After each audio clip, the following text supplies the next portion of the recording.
demande à chacun d'entre vous, c'est de bien couper votre micro lorsque vous n'intervenez pas pour laisser le meilleur flux passant, on va dire, auditif à chacun.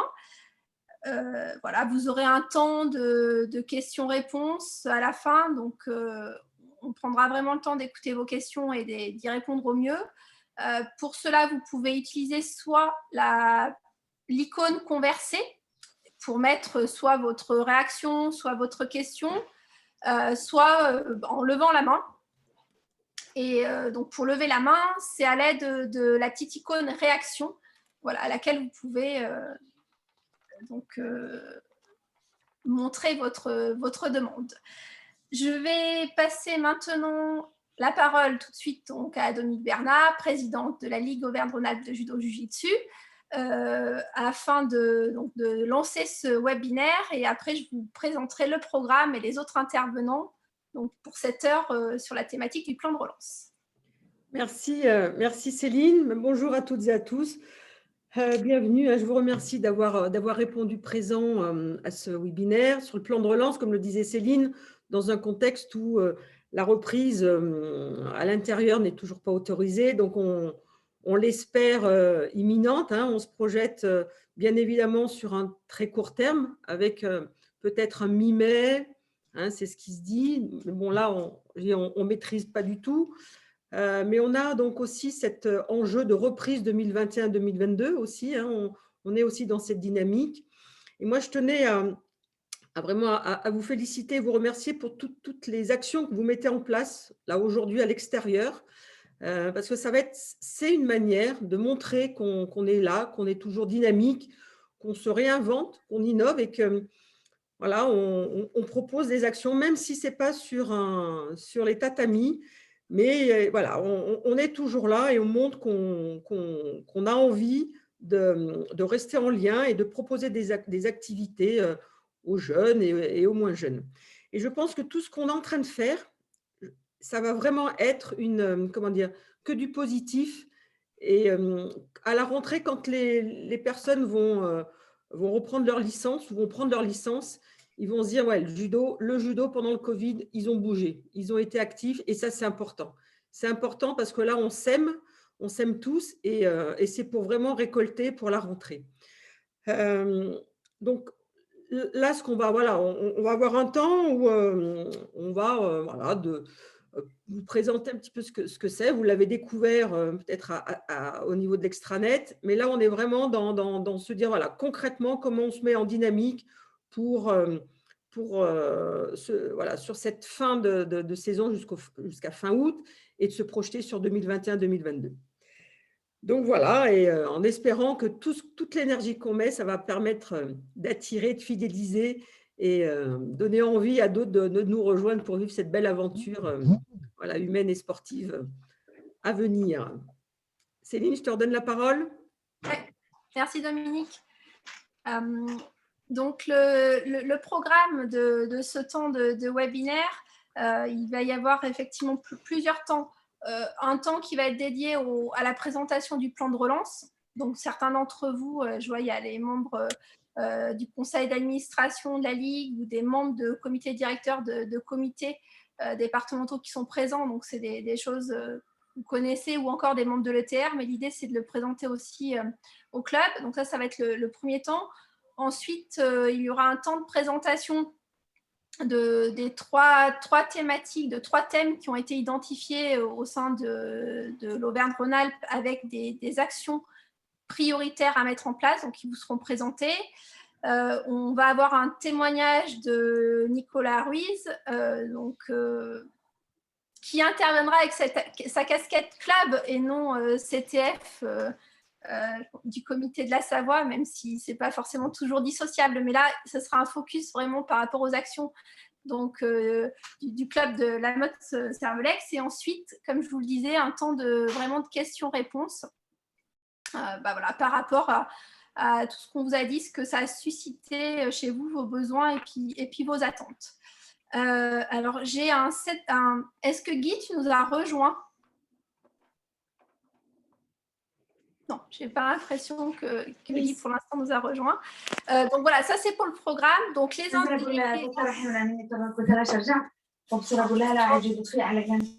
en termes de témoins, donc si Guy arrive à se connecter, il y aura Guy donc, en tant que CTN et coordonnateur ETR de l'équipe technique régionale Auvergne-Rhône-Alpes, donc qui sera avec nous. Moi-même, donc Céline Andrieux, responsable administrative régionale, et puis Nicolas Ruiz, en tant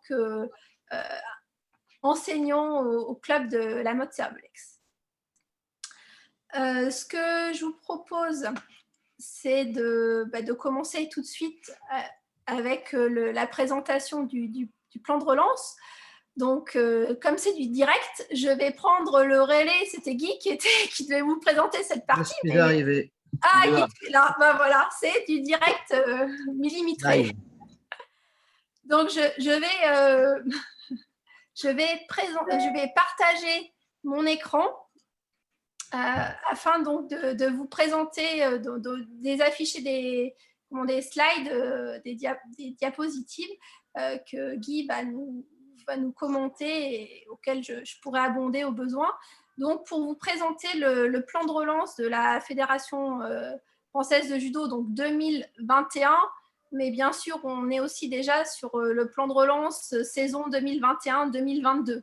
Projetons-nous, comme le disait Dominique, sur les enjeux de ce plan de relance. Oui, il y a cette fin de saison à terminer, mais pensons déjà à la prochaine qui va arriver.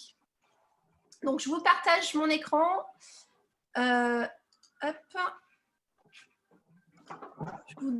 Simplement, si vous pouvez me dire si c'est OK. Oui. Pour vous. Alors, attendez, je vais peut-être le mettre mieux pour que ça soit... Est-ce que là, c'est bon? Oui, très bien, Céline. OK. Thierry, s'il te plaît, Parfait. ou Marlène, comme je ne vois plus s'il y a des mains qui se lèvent, je veux bien que vous m'aidiez, ou Bruno, voilà, comme d'habitude, s'il vous plaît, pour les réactions, parce que du coup, je ne vois plus les mains se lever. Ça marche. C'est parti. Bonsoir à toutes et à tous. J'ai eu quelques petits soucis techniques, mais on y arrive quand même. Donc, on va reparler du plan de relance ce soir. Donc, l'idée étant d'être surtout à votre écoute, mais on va refaire un rapide balayage de cette action déclenchée par la Fédération en plusieurs temps. Donc, les objectifs, on va en passer assez rapidement. Vous les connaissez, c'était surtout faire revenir les judokas vers les clubs pour une reprise de licence qui nous permettent de repartir pour la saison prochaine avec un potentiel de licence fédérale pour, on l'espère, une reprise normale de l'activité. Et à partir de là, c'était de voir comment on pouvait générer, et pour les clubs et pour les licenciés, des plans de relance dans les différents actes pour qu'on puisse s'en sortir, on va dire, et financièrement et psychologiquement.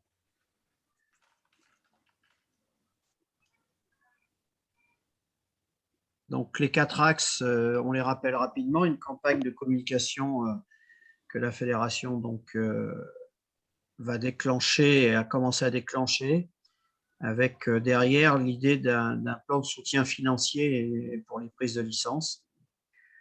Dans ce contexte-là, on essaye de déclencher des actions, ce sera une partie du sujet de ce soir, qui vont être activées au plus près dans les clubs pour pouvoir relancer vers les publics cibles.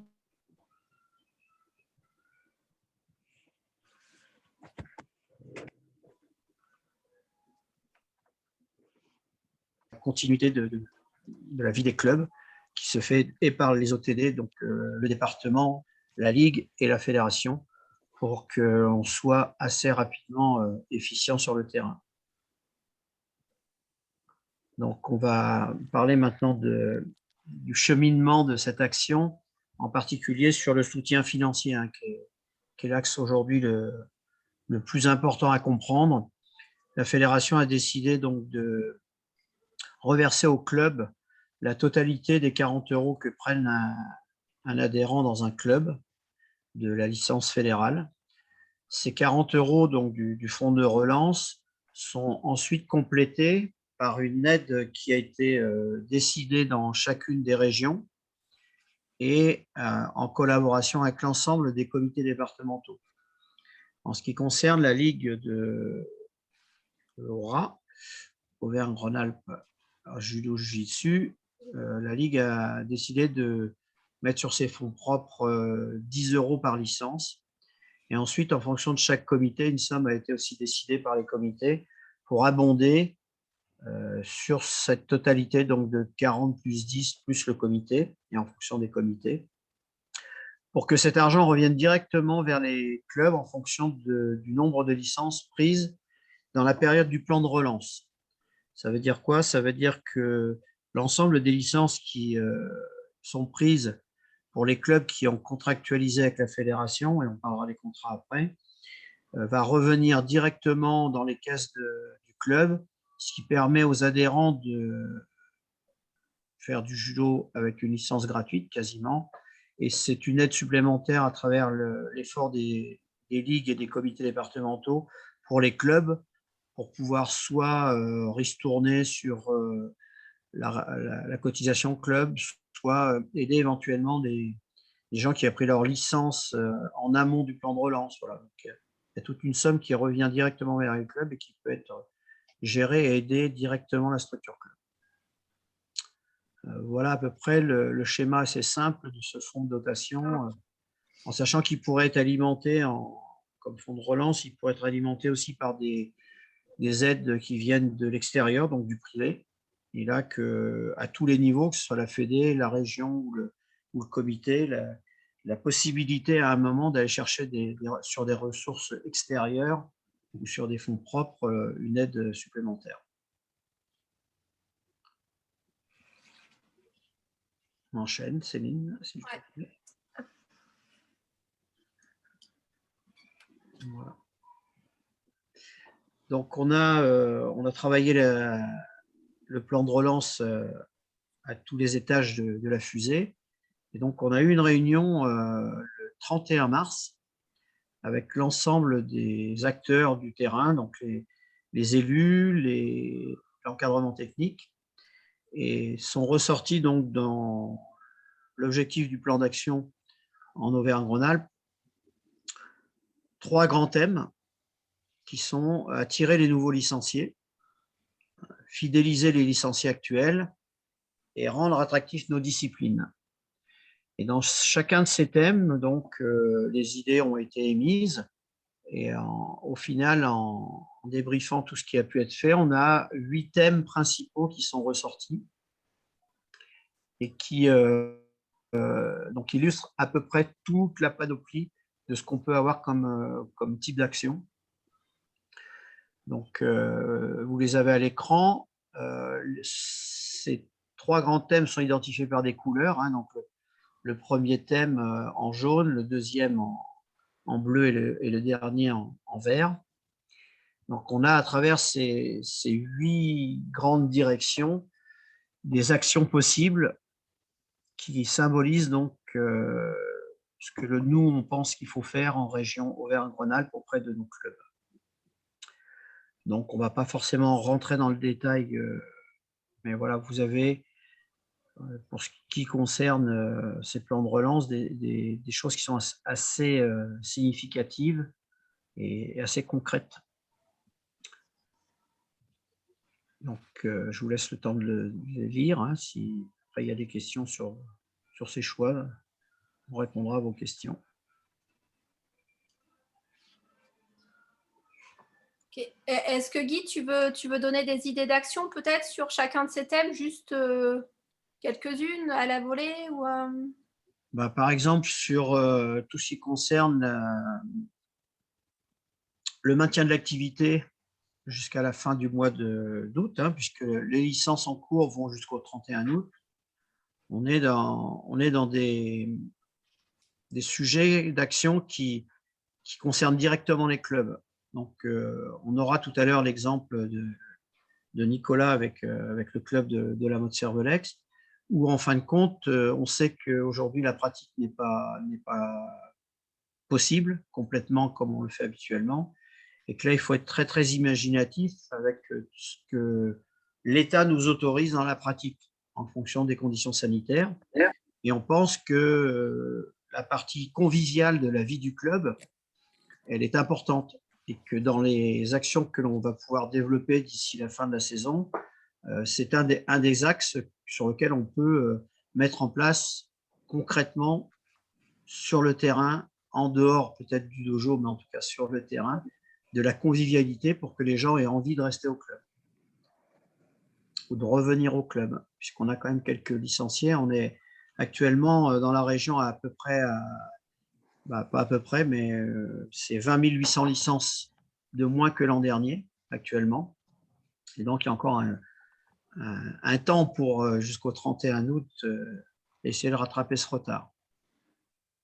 Voilà, donc après, la fidélisation, c'est un sujet qui est traité depuis très très longtemps. Donc, on sait qu'il faut qu'on soit meilleur aussi en matière de communication.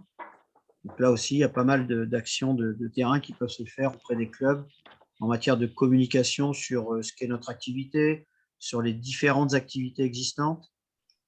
Et voilà, on peut être attractif à travers des actions de taïso, par exemple, aujourd'hui, en dehors des dojos, qui se fait beaucoup. Voilà, donc il y a des choses qui sont réalisables et déjà réalisées par pas mal de clubs. L'idée étant d'agglomérer l'ensemble des grandes idées qu'il peut y avoir et les diffuser au plus grand nombre pour que tout le monde puisse profiter de l'expérience de chacun des clubs. Donc un cercle très vertueux. Okay. Merci. Du coup, est-ce que vous avez des questions par rapport à ce que... Je vais arrêter le partage. Est-ce que vous avez des questions par rapport à ce que donc, Guy vient de vous présenter sur le format, on va dire, global, général du plan de relance? On peut revenir peut-être sur la notion du contrat club. Donc, il y a aujourd'hui, dans l'action du plan de relance, les clubs qui vont bénéficier de ce plan de relance sont des clubs qui auront contractualisé à tous les niveaux. Donc, le premier niveau, c'est le comité départemental. Donc, le club exprime l'envie de bénéficier du plan de relance et signe un contrat avec le comité départemental qui le concerne, là où il est référencé, donc son siège social, on va dire. Et à partir de là, quand le contrat est signé, ça remonte via la Ligue jusqu'à la fédération. Et généralement, il n'y a pas réellement de soucis, ça va assez vite. Et donc, toutes les licences qui sont prises à partir du moment où le contrat a été signé et validé au national rentreront dans le plan de relance et donc bénéficieront systématiquement des 40 plus 10 plus la somme du comité en retour vers le club en nombre de licences prises. Voilà. Merci.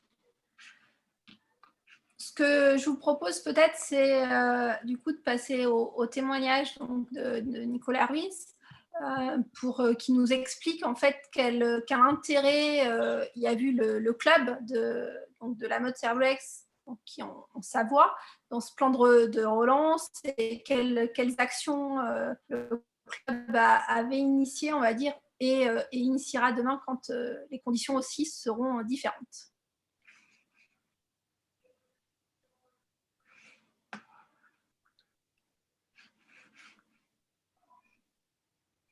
C'est bon, Gigo? J'y vais? Pardon. C'est bon, Céline? Ouais. Bonjour à tous, bonsoir à tous. Je pense que la plupart d'entre vous me connaissez. Donc, je suis Nicolas Ruiz, un des enseignants du judo club de la mode Servolex. Et puis, en parallèle, je suis cadre technique de la Savoie.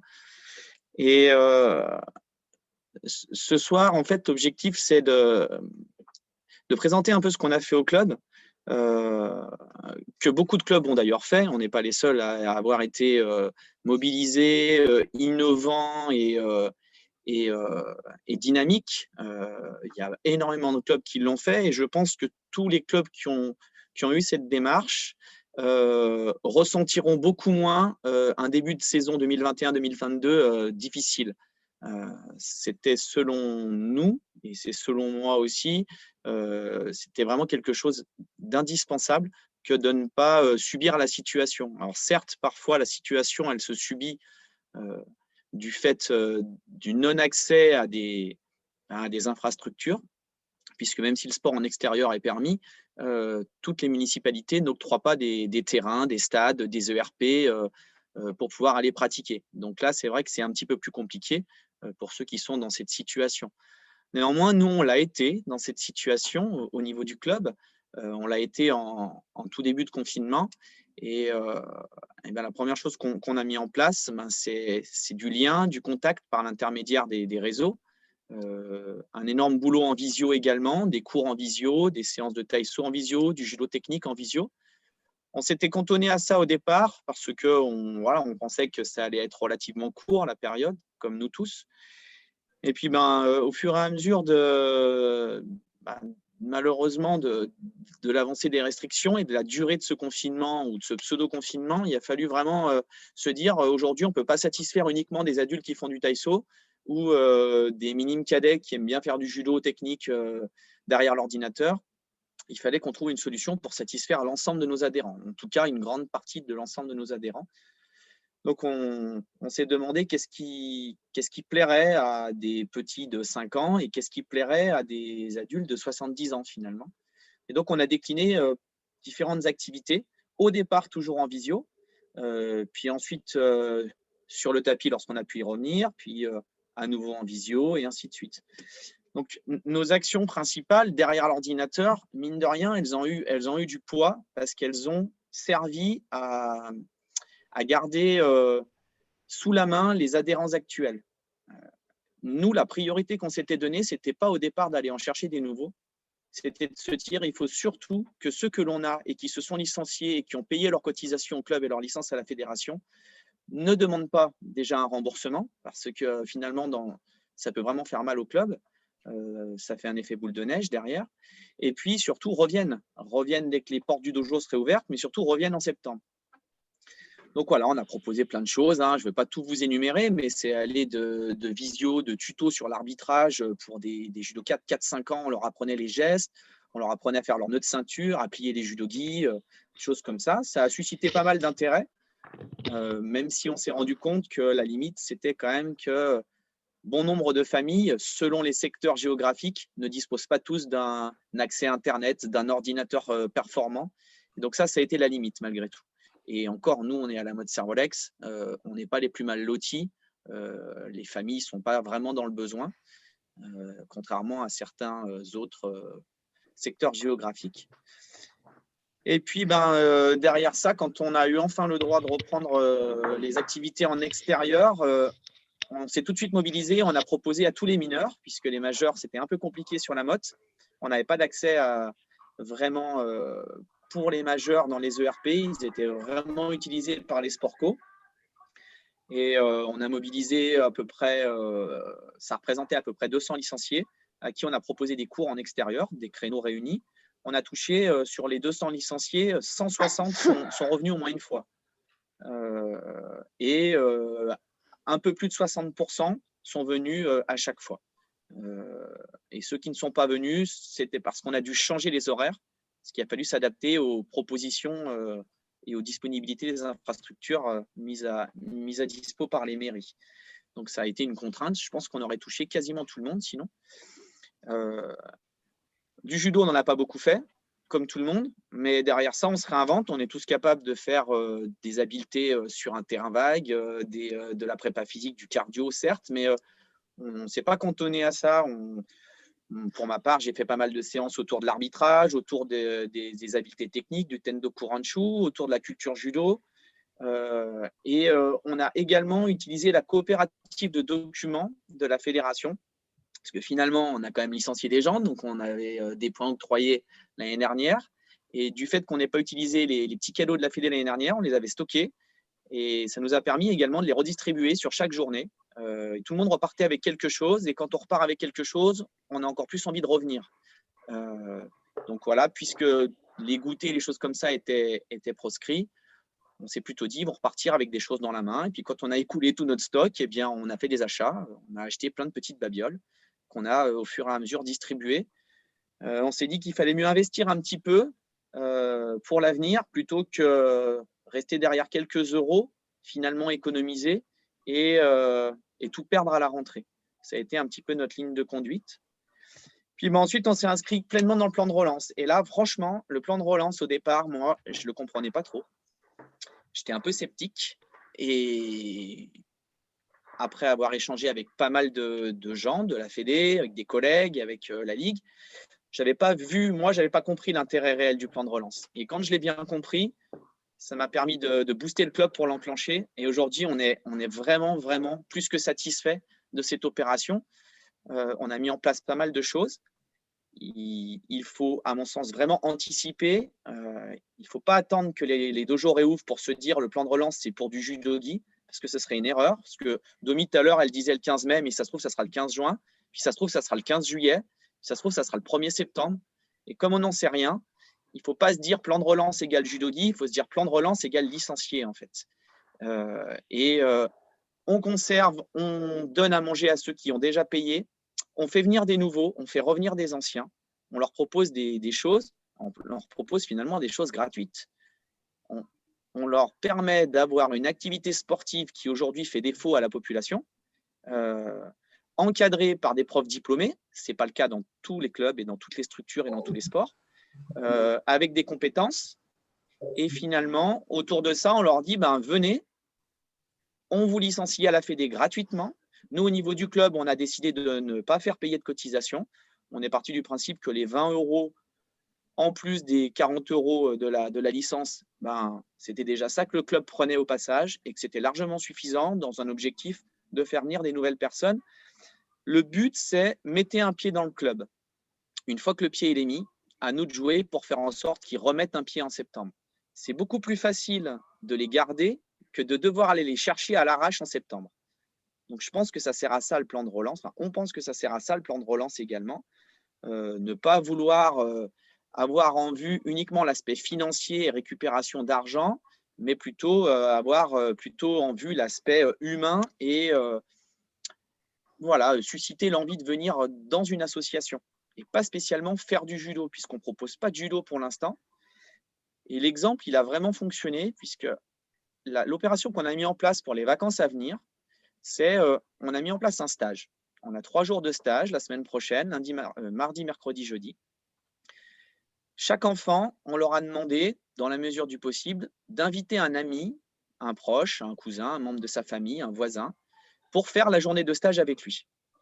Dans ce cadre-là, on contacte chaque famille et on explique qu'on va licencier l'enfant à la fédération pour qu'il soit couvert, mais aussi pour qu'il profite de toutes les actions du club jusqu'au 31 août. Puisqu'on fait des cours tous les mercredis après-midi, puisqu'on a prévu un stage au mois de juillet, et que tout ça, ce serait gratuit finalement, gratuit, parce que la fédération propose une licence gratuite et que le club propose une cotisation gratuite du fait des aides qu'elle a obtenues. Et ça, on l'a bien mis en avant. On n'a pas laissé sous-entendre que c'est uniquement le club qui payait, mais bien que le département, le comité et la ligue mettaient également un petit peu la main à la poche. Et ça, c'est important à mon sens. Il ne faut pas ramener la couverture uniquement à soi-même avec le club. Et en une semaine, puisqu'on a déclenché ça la semaine dernière, on était obligé d'attendre d'avoir les autorisations de faire le stage. En une semaine, la secrétaire demain, elle va déjà saisir 35 nouvelles licences. Et à mon sens, on va très certainement atteindre les 50 nouvelles licences juste avec cette opération parrainage sur le stage de la semaine prochaine. Donc, c'est vraiment une formidable réussite. Ce qui fait qu'on a décliné tout de suite derrière avec une opération parrainage pour le taïso extérieur, pour les adultes, où eux aussi peuvent faire venir un proche qui sera licencié jusqu'au 31 août et qui participera à l'ensemble des manifestations et des actions du club, soit en extérieur ou sur le tapis dès que le dojo rouvrira. Donc, voilà, on a eu soit un petit coup de chance, soit on a provoqué la chance, mais en tout cas, ça a bien fonctionné. Et on vous encourage vraiment, moi je vous encourage plus que jamais à engager ce type d'action. Certes, la fédération, elle communique beaucoup autour du handi, autour du scolaire. C'est peut-être un peu plus compliqué parce que pour l'instant, on n'a pas du tout accès. Alors que sur nos cours, sur nos stages, quand même, pas mal de clubs ont accès. Donc, je dirais que c'est là-dessus qu'il faut se focaliser en premier. Mais il ne faut pas non plus attendre que les écoles permettent à nouveau de faire du judo ou autre. Il faut aussi les accrocher. Donc, nous, c'est ce qu'on a fait. On a accroché toutes les écoles primaires et maternelles de la Motte. Et on est sur les starting blocks.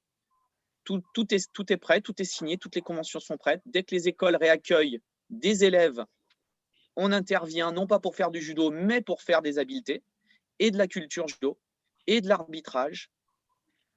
Et puis ensuite, dès que le judo est possible, si c'est possible avant le 30 juin, eh bien, à nouveau, on fait des cycles dans les écoles. Et ça, c'est des dizaines et des dizaines de nouveaux licenciés également qui peuvent être pris. Donc voilà un peu ce que nous, on a fait. Si on y est arrivé, on est persuadé que tout le monde peut y arriver. On n'est pas des magiciens. Donc, c'est simplement, voilà, faut prendre un peu de temps. Alors, tous les clubs n'ont peut-être pas les moyens humains de le faire de cette manière. Mais voilà, je pense qu'on peut également s'entraider. Nous, on est prêts à échanger, à aider les gens qui auraient besoin d'un petit coup de main. On s'est appuyé sur de l'existant. Je ne vous cache pas qu'on n'a rien inventé. Voilà, une autre petite chose qu'on a mis en place également, il me semble que le dojo romanais va faire pareil. On a des tapis puzzle. On a demandé à la mairie l'autorisation de les installer sur le terrain où on fait actuellement nos séances. Ils ont dit oui. Et donc, on va reprendre un peu de pratique chute, tendo kuranchu en extérieur. C'est sûr, à chaque cours, j'installe et je démonte le tapis puzzle, mais on a été en vacances pendant quelques semaines, donc on peut bien utiliser un petit peu de bras, je pense. Voilà un petit peu pour le témoignage que je voulais vous faire. Je suis à votre écoute si vous avez des questions. Et puis voilà. Merci Nicolas pour ces apports et ce que tu nous as partagé. Je ne pense pas que ça soit que de la chance, mais à mon avis, félicitations déjà pour ce que vous en avez fait et ce que vous en faites. Effectivement, je vous propose, donc n'hésitez pas si certains, alors soit veulent rebondir sur ce qui a été dit, soit questionner Nicolas, soit questionner Guy, moi-même. Enfin voilà, on est vraiment à votre écoute. Là, l'idée, le temps qui nous reste, c'est d'échanger, de répondre à vos questions. Donc, n'hésitez pas à lever la main. Alors, dans Converser, pour l'instant, c'était plutôt ce que j'avais vu. Donc, il y a Rémi qui faisait part qu'au JC Kroll, il y avait eu un don de masques en fait, qui était donné aux participants. Certains gymnases, alors ça, j'imagine que c'était cet été, seront fermés effectivement pour l'entretien, comme ça peut avoir le cas chaque année ou des fois par rapport aussi au contexte sanitaire de nettoyage des salles. Voilà, mais je n'avais pas vu forcément de questions, donc n'hésitez pas.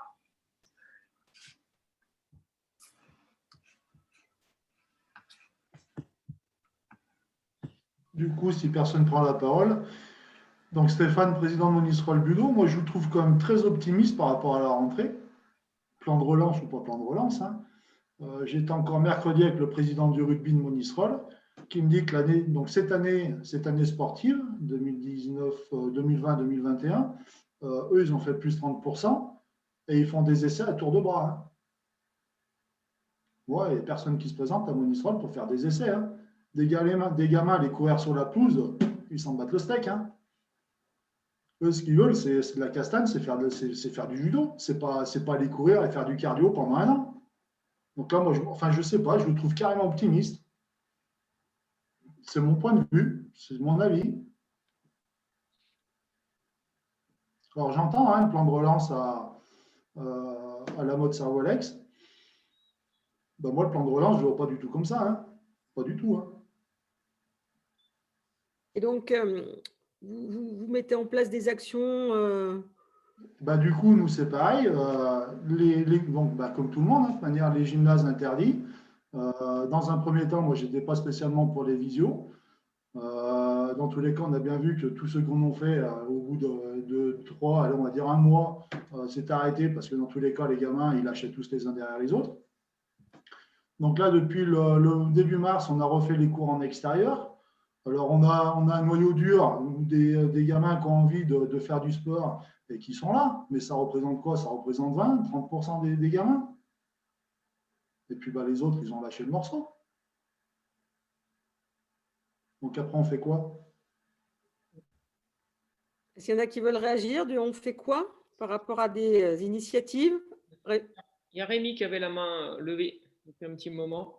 Non, ce que je voulais dire, c'est qu'il y a deux choses avec le plan de relance. Il y a où on essaie, ce que Nicolas a expliqué, selon les structures des clubs et l'environnement où on est, d'essayer de rajouter, de faire venir des nouveaux lors d'un stage, ce qui a été très bien dit.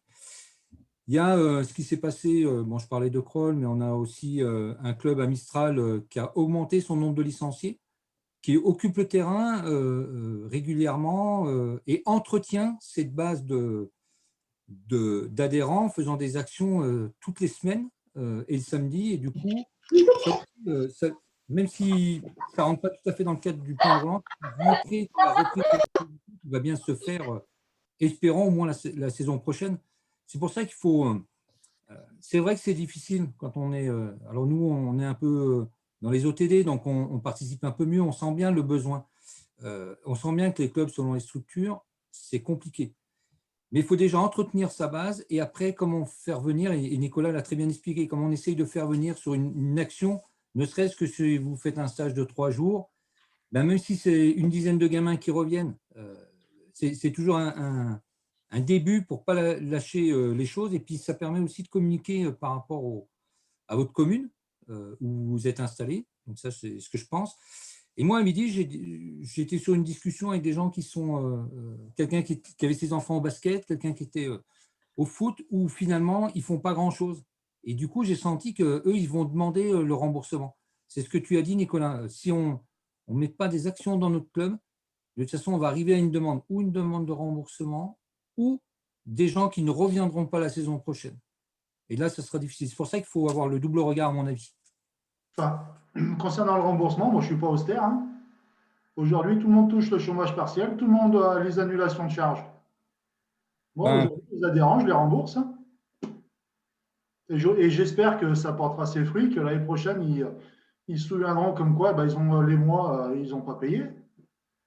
Le plan de relance, c'est pareil, hein, honnêtement. Hein, c'est un truc à la con hein, que je vais vous dire. Hein, mais je vais l'utiliser tel quel. Hein. Demain, enfin dans 15 jours, vous aurez 150 licences dans vos paniers. Hein. Mais ce n'est pas des gars, vous reverrez l'année prochaine. Hein. Moi, ça me permettra de prendre 2 000 € au passage et l'année prochaine de faire une licence soit à 50%, soit gratuite pour l'année prochaine. Moi, les adhérents, quand ils arrivent au forum des associations, ils me disent putain, c'est trop cher, 150 balles ou 200 balles. Non, non, du coup, je vais les mettre ailleurs, c'est moins cher. On a déjà un sport qui est énormément cher et avec le Covid, on ne peut même pas faire de sport. Donc, moi, le plan de relance, hein, dans 15 jours, j'ai 150 licences dans mon panier. Alors, certes, ce n'est peut-être pas la bonne solution. Il est sans doute préférable de faire comme a fait la mode Servolex. Moi, je ne le ferai pas. Je vous le dis. Voilà. Guy, est-ce que tu veux rebondir par rapport… Et Nico, Guy, tu n'as pas ton micro. Et Nico, après, j'ai vu que tu avais levé la main. Et puis, Martial aussi, Durand. Ah ouais, mais je ne vois pas tout le monde. Ah oui, alors, il y avait Nico d'abord. Et ouais, je vois Martial. Marlène, tu gères les… Oui, mais je regardais, mais je vois la parole. Je lui laisse l'avantage de l'animation. Je vais juste donner quelques informations récentes, mais qui vont se préciser au niveau du ministère des Sports dès demain. On aura une synthèse demain matin, parce que j'avais une réunion de DTN cet après-midi. Il faut savoir qu'aujourd'hui, donc la pratique en extérieur est toujours de mise. Sur les espaces publics, il n'y a pas plus de 6 personnes à la fois, excepté voilà, quand on est dans un contexte encadré, c'est-à-dire avec des professionnels, où là où…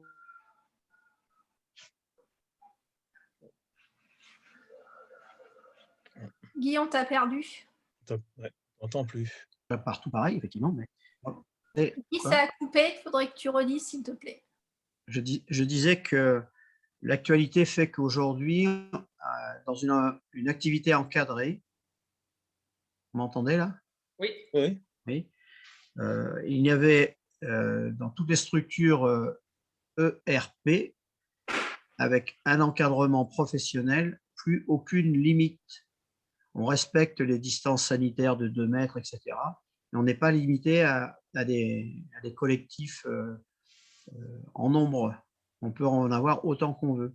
Ça veut dire qu'aujourd'hui, dans la dynamique d'un club, avec, moi, je vois pas trop la difficulté de faire du tennis correccio sur un parking, même en basket, hein, dans la mesure où c'est une pratique qui ressemble quand même à ce qu'on fait habituellement sur un tapis, même si ce n'est pas la même chose. Aujourd'hui, le judo se pratique à 2, se pratique dans le combat, dans le contact, mais aussi en dehors. Et toutes les habiletés fondamentales, comme Nicolas en parlait, font partie aussi de l'éducation qu'on a à donner à nos jeunes. Donc, je pense qu'on peut, dans ce contexte-là, on est les rares à avoir des encadrants professionnels diplômés. On peut prendre, entre guillemets, des parts de marché par rapport à d'autres disciplines aujourd'hui qui ne font rien. Et même dans les sports de combat. Voilà. Après, c'est une question d'investissement, de volonté. Voilà, moi, je suis assez optimiste de nature et je pense qu'aujourd'hui, on a un regard assez concret. Bien évidemment, on ne peut pas dépasser 10 km. Bien évidemment, il faut un masque. Enfin, il y a plein de contraintes sanitaires aujourd'hui, mais qui sont les mêmes, quel que soit le mode de vie. On a à respecter ces consignes-là. Et l'activité physique, pour moi, je pense qu'elle va devenir très importante pour une grande partie de la population qui est devenue sédentaire. Et que si on est bon dans ce qu'on propose, on aura du monde comme on l'avait eu dans la rentrée dernière. Voilà.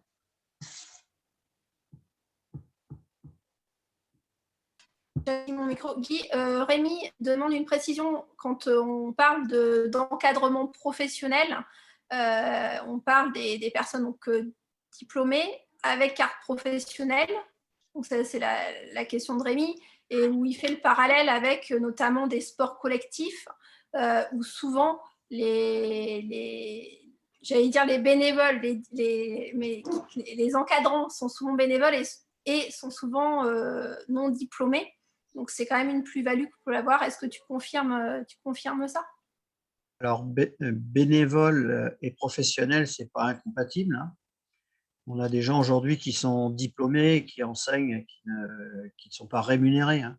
La rémunération, c'est un emploi, c'est autre chose. Le professionnel, c'est surtout quelqu'un qui a une qualification pour pouvoir enseigner. Il n'est pas forcément dans un emploi. Donc, c'est la seule obligation aujourd'hui de pouvoir prouver que l'on a un diplôme qui permet d'encadrer. Après, qu'on soit payé pour le faire ou pas, c'est un autre sujet. Nicolas, tu avais levé la main et après Martial. Si vous voulez. Oui, après, on peut peut-être laisser la parole à Martial, étant donné que j'ai parlé. Je voulais rebondir sur les interventions, mais je peux attendre. Martial, vas-y, prends la parole. Non, comme tu veux, cher Nico, parce que ce que tu as dit, moi, personnellement, ça m'a beaucoup plu. Il y a des choses. Moi, je voulais simplement dire en très peu de temps que nous, on s'est aperçu qu'au début, ça a été très long à démarrer ce qu'on pouvait faire à l'extérieur. Là, depuis pas mal de temps, là, on voit de plus en plus de jeunes, il y a même des parents qui se mettent avec nous. Et puis, ce qui compte aussi, c'est de beaucoup varier. C'est-à-dire qu'on essaye de dire, la semaine prochaine, on va faire ça. On va faire, là, on a fait du taïso, de plus en plus de taïso. Il y a du self-défense aussi en même temps. Il y a beaucoup de petites choses. Et puis, nous, on a la chance, nous sommes plusieurs profs dans le club, et on a la chance, on arrive le mercredi, par exemple, à faire 4 cours à des lieux différents, avec des profs différents. Et le samedi, on arrive à 2 voire 3, ça dépend le monde qu'il y a. Et là, actuellement, on a des mercredis après-midi où il y a 25-30 enfants. Adultes, il y a beaucoup moins, hein, on ne peut pas aller de plus, de 6. Mais adultes, il n'y en a pas tant que ça. Mais par contre, les enfants, ils accrochent et ça se passe très, très bien. C'est ça que je voulais dire. Et comme disait tout à l'heure Rémi, la chance que l'on a peut-être d'être dans des comités, on est un peu plus peut-être dedans, on en parle plus souvent et tout. Nous, on parle déjà du plan de relance. Comme toi, Nico, j'ai eu du mal à m'y faire au début. Et puis maintenant, ça commence à bien rentrer. Et puis on en parle bien, quoi. Puis les gens sont intéressés. Voilà, c'est tout ce que je voulais dire.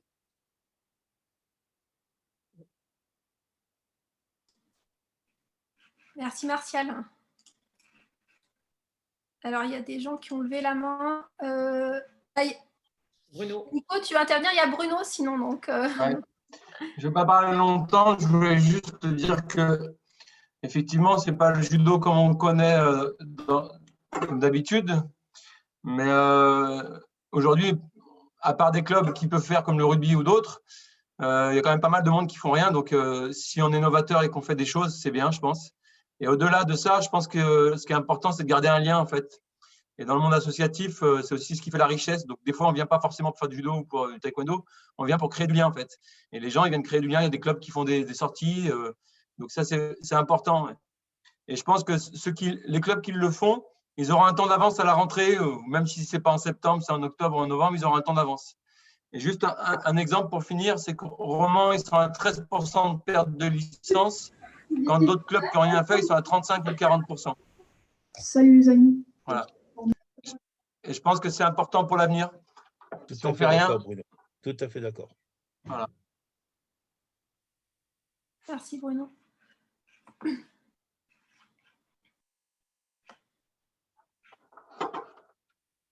Nico, tu voulais rebondir du coup?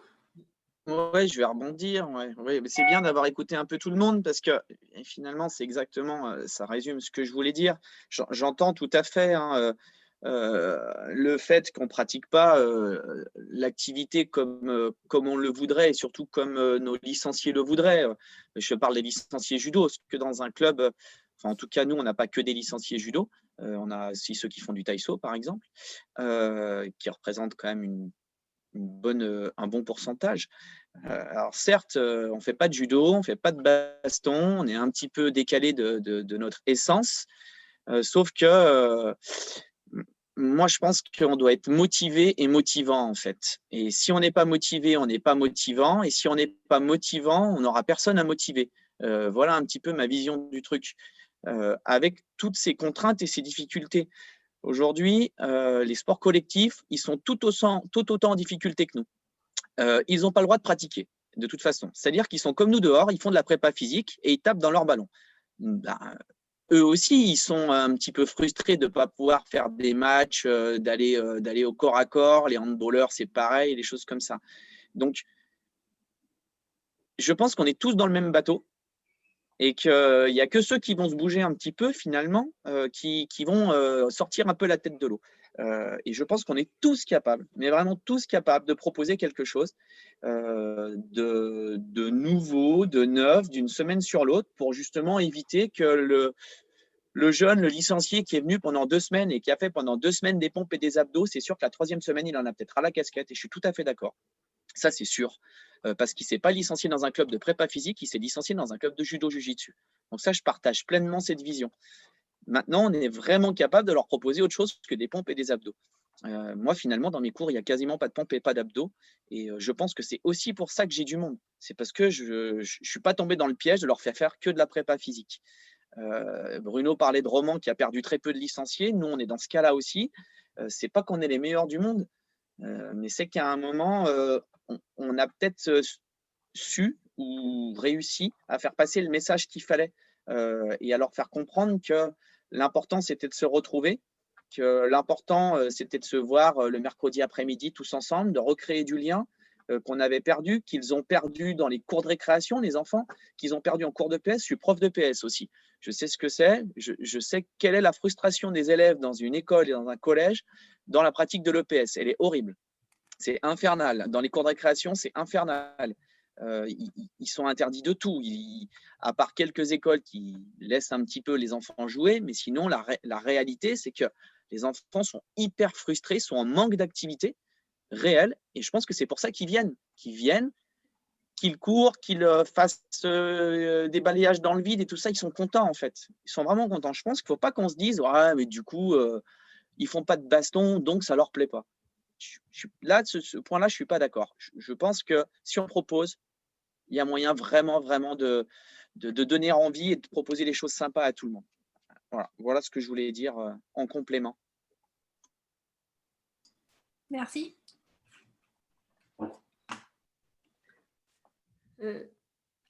Céline, on parle du dojo romanais aussi. Qui est-ce qui est là? Il y a Steph qui est là. Qui est-ce qui est là? Moi. Je vois pas. Il y a Alric. Il y a Alric François aussi. Ouais, Alric, ça serait intéressant de témoigner Donc là, je vous incite pour témoigner justement ce que vous mettez en place. Alric, je t'en prie. Tu n'as pas activé ton micro. Oui, non, mais merci Steph. Oui, bah après, nous, on est une équipe, on fonctionne bien ensemble, c'est une chance, je trouve. Et bah, moi, c'est ce que je pense que Nico a tout à fait raison, en fait.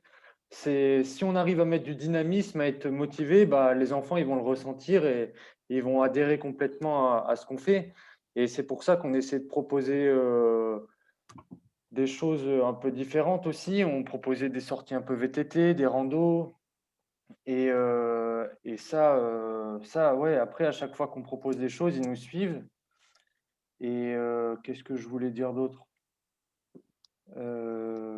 Après, ouais, enfin, on n'a rien inventé, hein. On essaie juste d'être motivé et de toujours proposer. Même si des fois, nous, on manque un petit peu de motivation, vu qu'on est un groupe soudé, bah, on arrive à toujours se remobiliser et à être présent pour les enfants.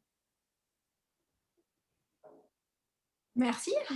Céline, Oui, Nico. il y a une question, là, je ne sais pas si tu l'as vue sur le board, qui nécessite une réponse. Vas-y, dis-moi, je veux bien que Parce tu… qu'elle est importante par rapport à l'autorisation du sport pour les adultes. Je pense qu'il est important de repréciser la réglementation. C'est vrai qu'il parfois a été flou et qui a souvent changé. Mais alors voilà, si soit Guitou, sinon je le fais. Repréciser ça pour. J'y vais, je le fais. Vas-y, oui. En fait, pour les adultes, le sport, il est autorisé. La différenciation qui est de mise, c'est selon où est-ce que l'on pratique, en fait. Si c'est dans l'espace public, donc l'espace public, c'est un parc, c'est la rue, c'est des choses comme ça. Le sport pour les adultes, il est autorisé, mais il est limité. Le rassemblement est limité. Par contre, si on est dans un ERP, donc un ERP, c'est un établissement recevant du public. Il faut que ce soit un ERP PA, c'est-à-dire de plein air. Donc ça, c'est un stade, ça peut être un city park, des choses comme ça. Ça peut être un plateau sportif d'une école ou autre. Là, le sport, il est autorisé pour les mineurs sans aucune limitation de nombre. Okay. Par contre, pour les adultes, il y a une limitation de nombre. Ça, c'est sûr. Mais le sport est autorisé pour les majeurs.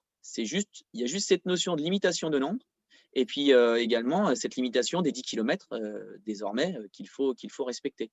Mais les adultes peuvent se réunir. Alors certes, en petit nombre. Alors oui, ce n'est pas évident. Quand il n'y a pas beaucoup d'enseignants dans un club, c'est sûr que ce n'est pas facile. Alric parlait de l'équipe du dojo romanais où ils sont nombreux. Nous, c'est le cas. On a un peu plus de chance que les autres.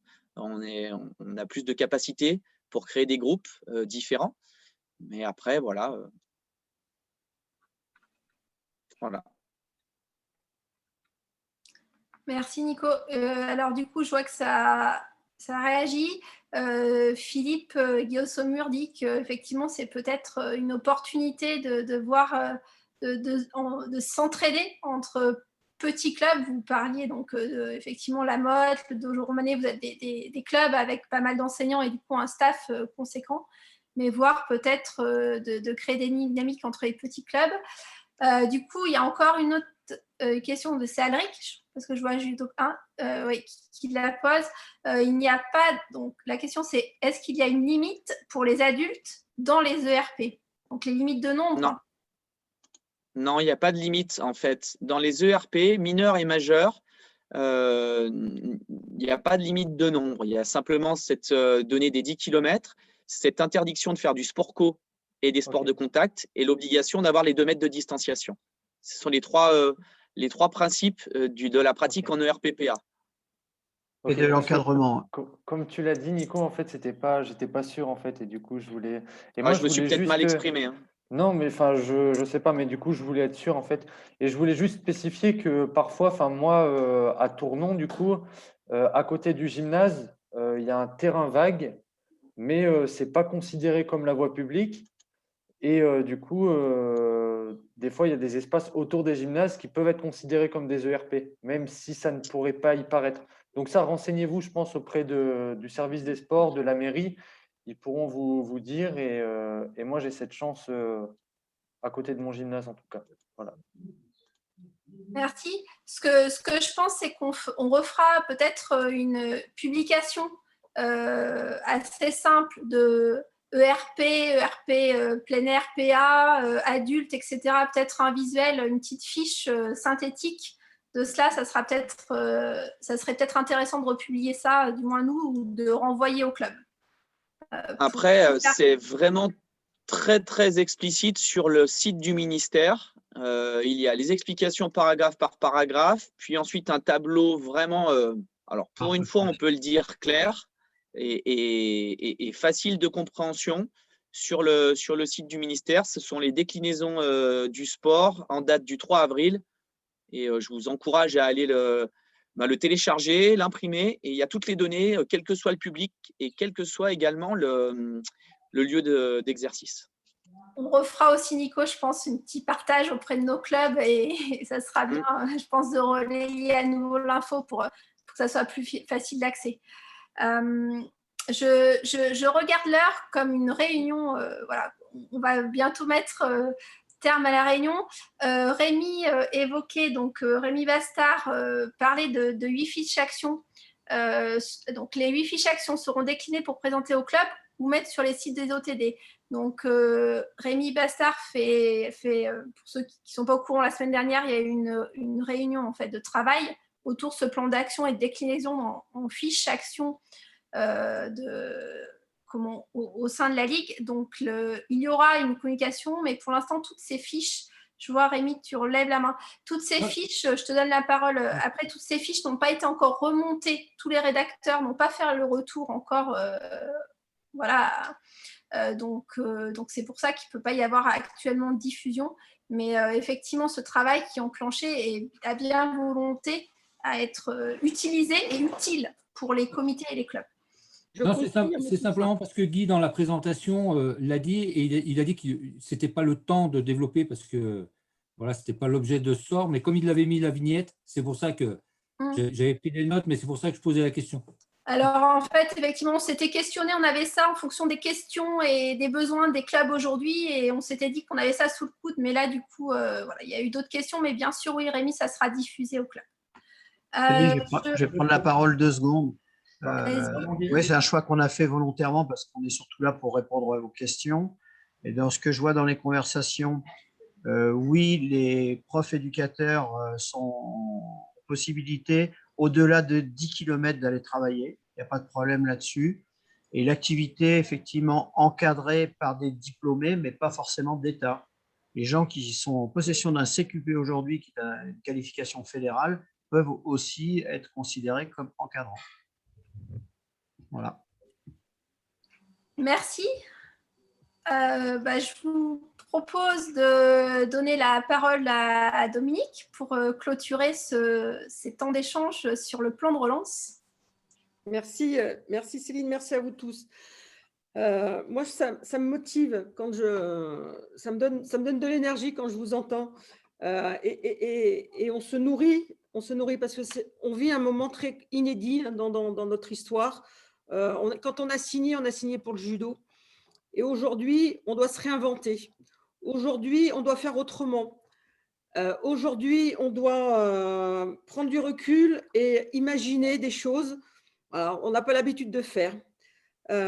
Et tout ce que vous faites, on est vraiment au service avec cette volonté de dire ça va servir et ça va nous permettre de rebondir et d'en sortir grandi et de préparer 2021-2022. Ce plan de relance, donc quand on parle du plan de solidarité financière, la dimension financière, c'est une opportunité.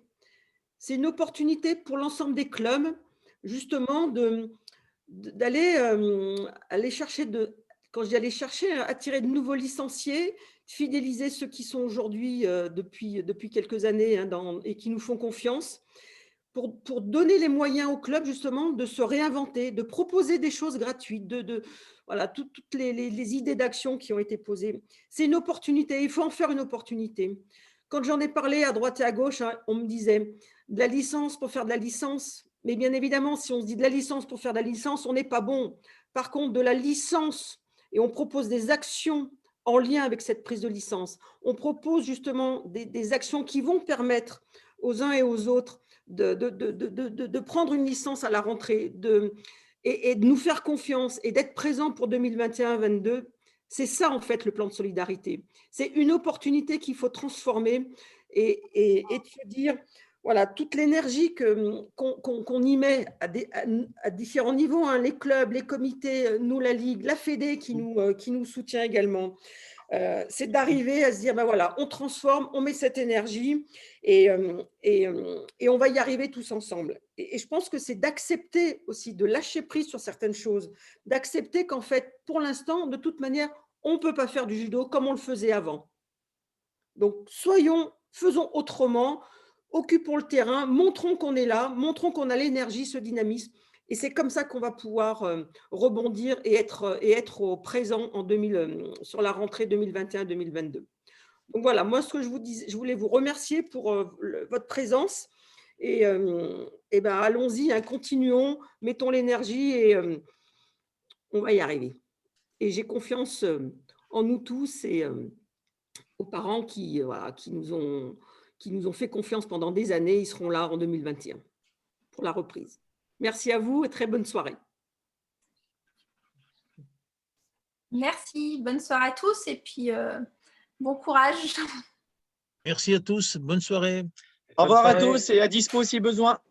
Bien sûr, merci. Très bonne soirée. Bonsoir. Bonsoir.